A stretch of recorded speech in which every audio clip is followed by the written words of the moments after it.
Hi friends, ఇవాళ మాది చిక్కుడే కూర. చిక్కుడే, టమాటా, పచ్చిమిరపకాయ, ఉల్లిగడ్డ అన్నీ రెడీ పెట్టుకున్నాము. ఇప్పుడు మా చిన్నోడు అనుకున్నాడు. గంజి వేడైంది, పావున్నర నూనె పోసుకున్నాము. ఈ నూనె వేడైనాక ఎల్లిపాయ జీలకర్ర వేసుకుంటాము. చూడండి,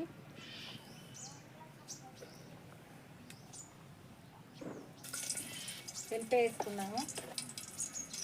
కొంచెం లైట్గా జీలకర్ర వేసుకోవాలి, బాగా వేసుకోవద్దు.